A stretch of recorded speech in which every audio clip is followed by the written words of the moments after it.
Welcome back to the Private Parts of Wellness, where taboo meets truth, messy minds get curious, and I say things your doctor won't, and your friends can't, but your gut already knows. I'm Jessica Jolie, a nurse practitioner, a hormone whisperer, a former standard American accent dialect coach, and your guide through the sexy, sweaty, scientific, and sometimes sacred mess of midlife and aging. And this is part of the radical pause season where we're exploring how aging, hormones, memory, sex, and identity reshape the senses, and in particular, grounding practice, which you may have done with your therapist or in a yoga class, or maybe your kid has told you about it from school. The idea is that you go through the senses in order to step into the body. And I think that it's important in these times because things have gotten out of control. Anyway, episode 1 was all about sight, how we see and what we see. And we go in order. That would be the 5 things that you see. In episode 2, we talk about touch and how skin, kink, and hormones shift connection.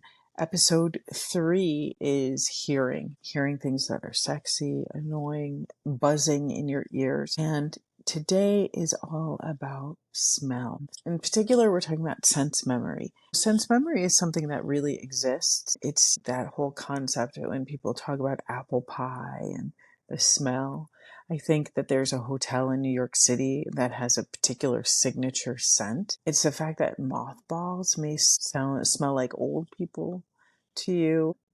And that's a real thing because scent is not only memory.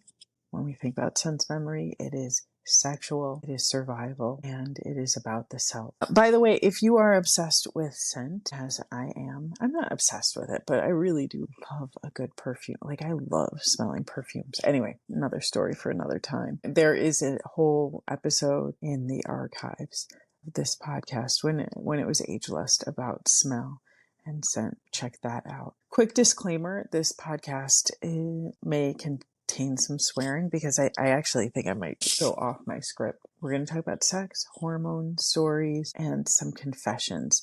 But also, the big disclaimer is that this is not medical advice. It's just about what I've lived, what I've researched, and if you feel compelled to change something, investigate something, please talk to your team. Don't do that alone. I am recording this right now in a hotel room. Yeah.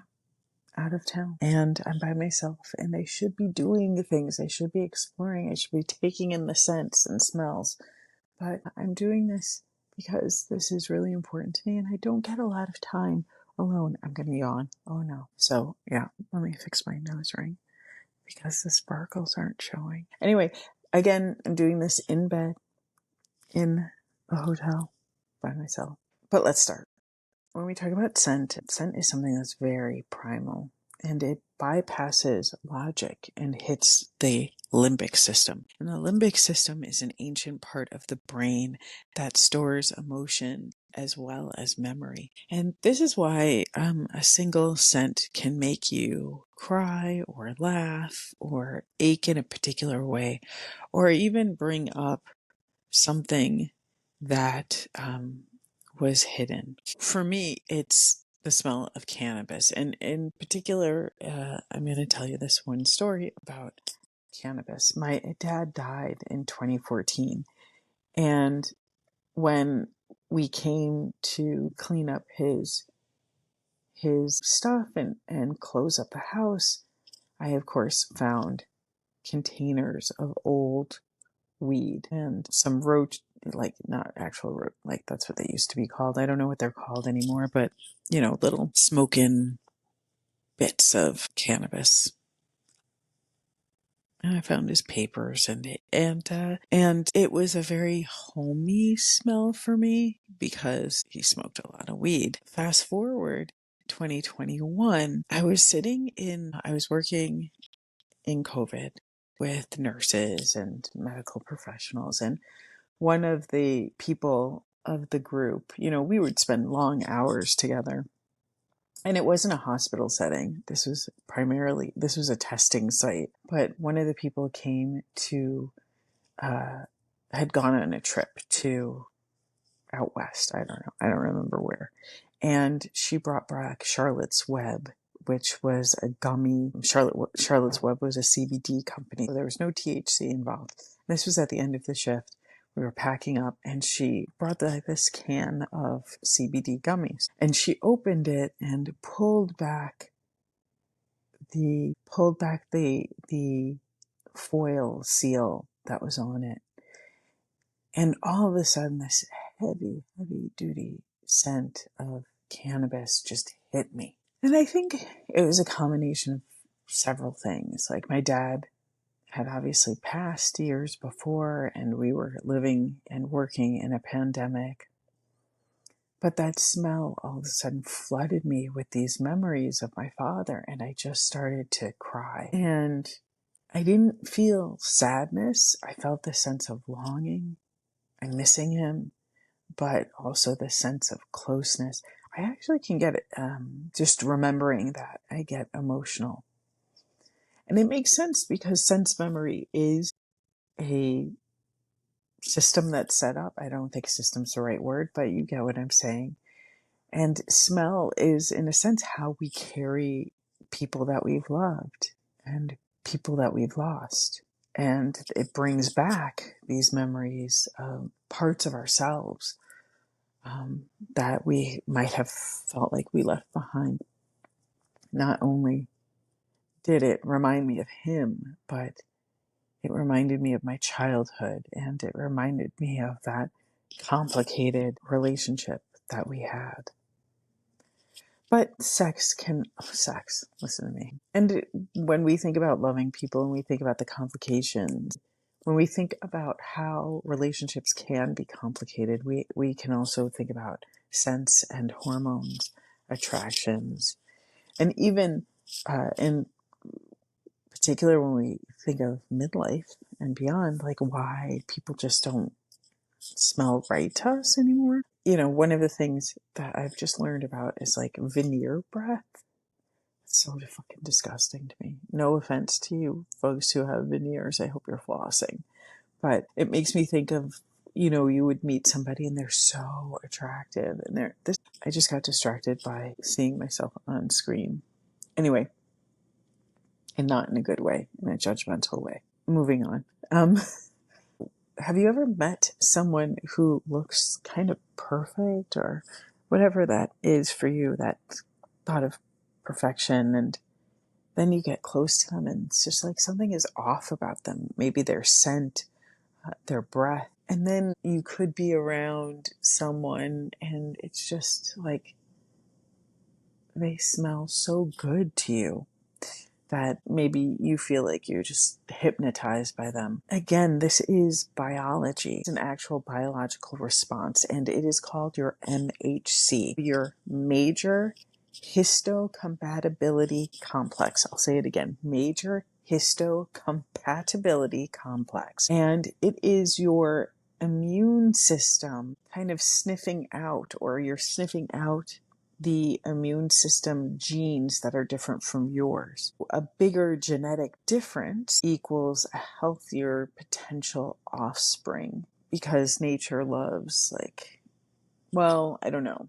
I think nature might love natural hybrids, because I just was thinking about like those labradoodles, which I think are pretty problematic maybe. But anyway, nature, if left to its own devices, does love a hybrid. But there are some twists to that, because you can throw off that MHC, and birth control pills can actually flip that.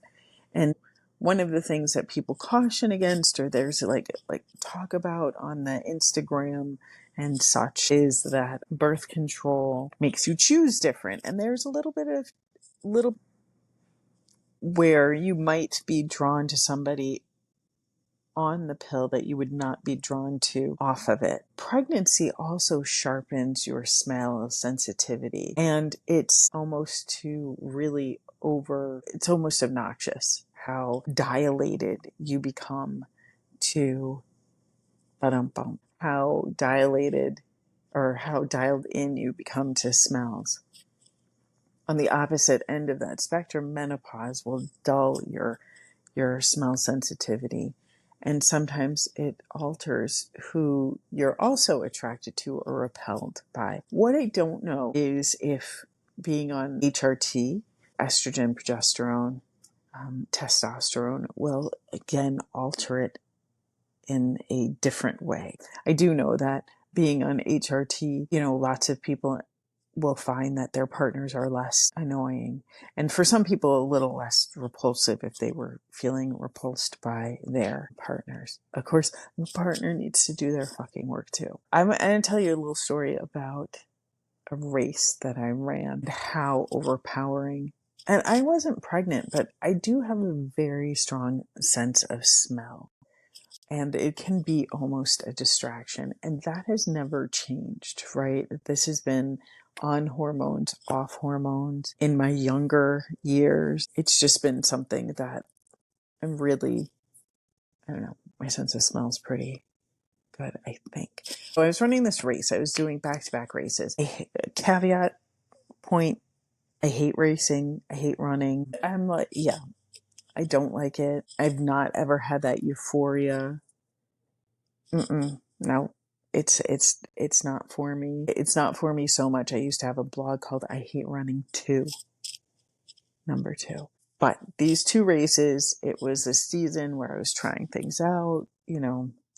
I did 2 races. One was won by More Magazine, which doesn't exist anymore, and it was a women's only race in Central Park. I think people were wearing skirts, something to that effect. I still have the t-shirt. And then the second one was the LGBTQIA plus Pride Run. And that was open to everyone.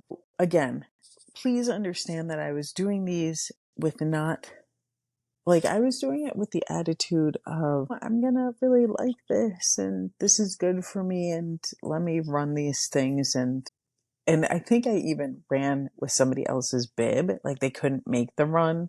So I ran for them. And let me tell you, I fucked up their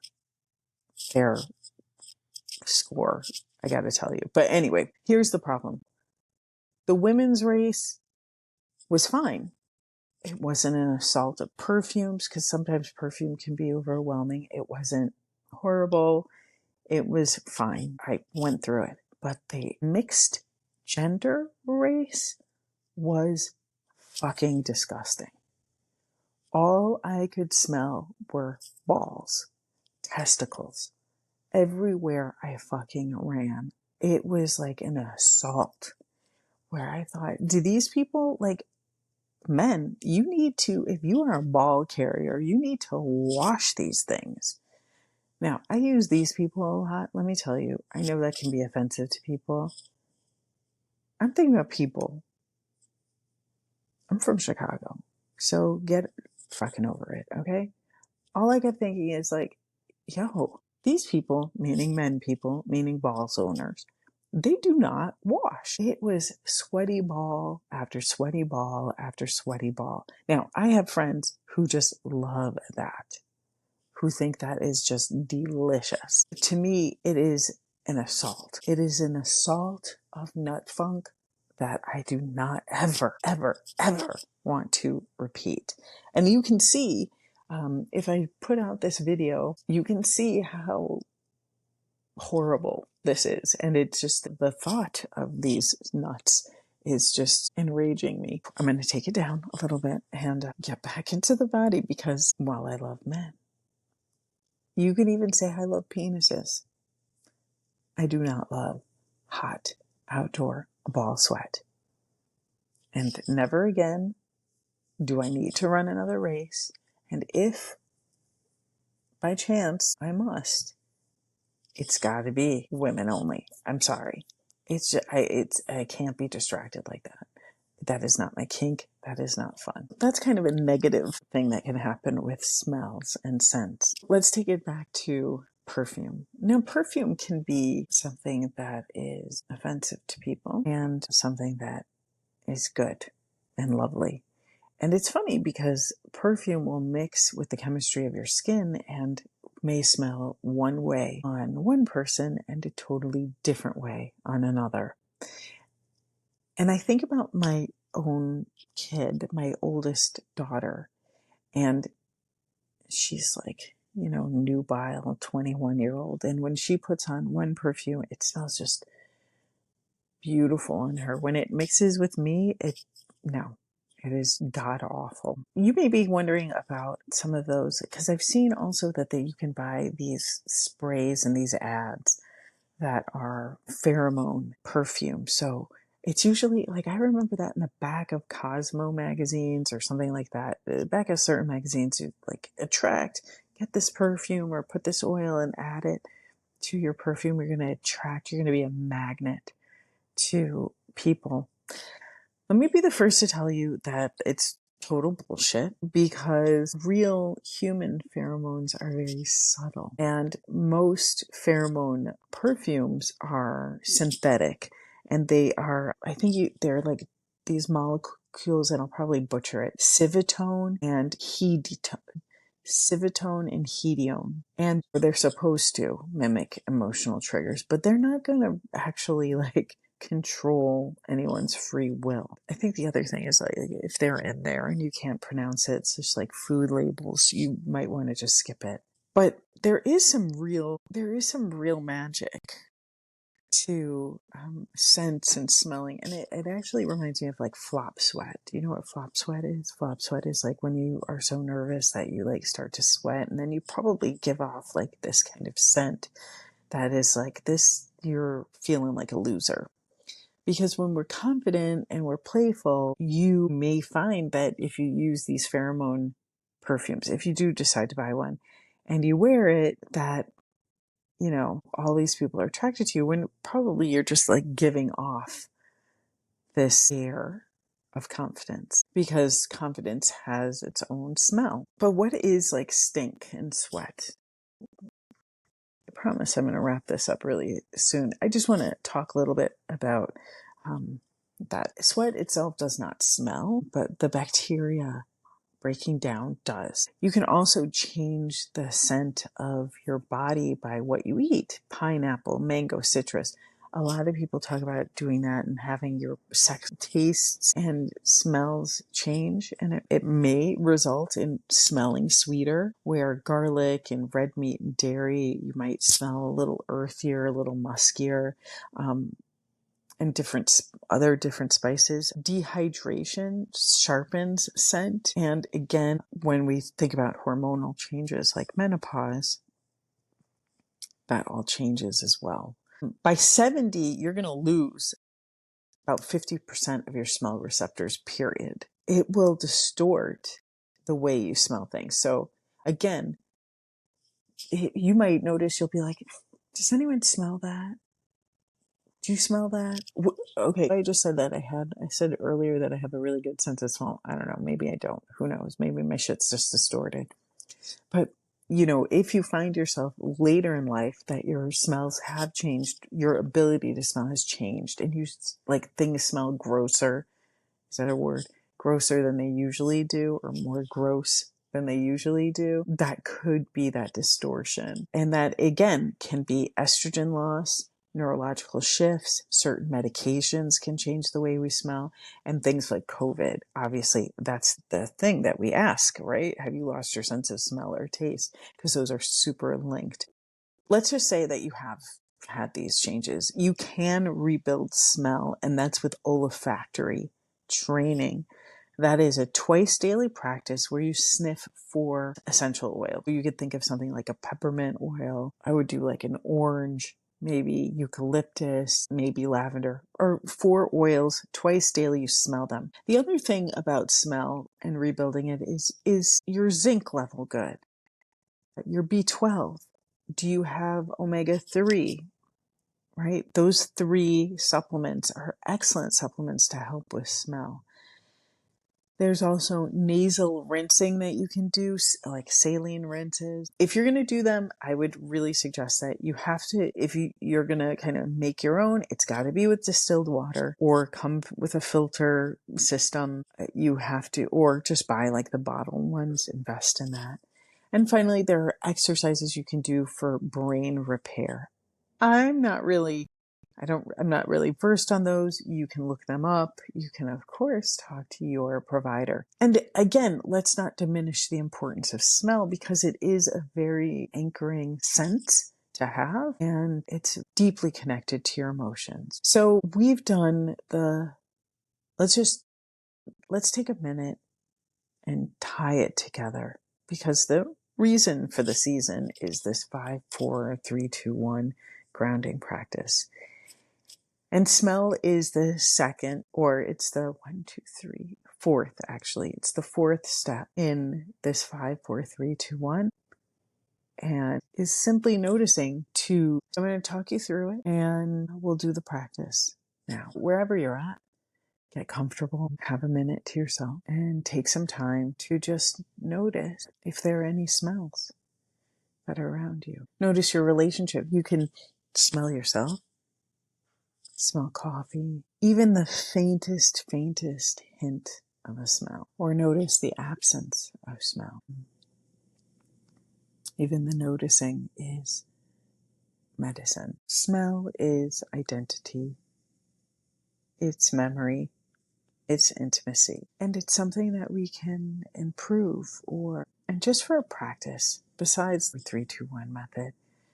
If you want to get more in touch with your sense of smell, you can sleep in a lover shirt. You can wear oils that turn you on, play with different scents, and you can also play with smelling like a body. So much right now is about those commercials where you have the full-on body spray.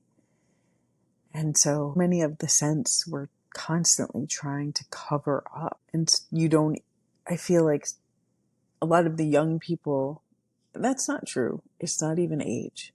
There are so many people, especially women, who don't know what normal smells like, don't know that they have a scent and a smell. And notice that when you smell your own body, you may even be like, wow, I smell good.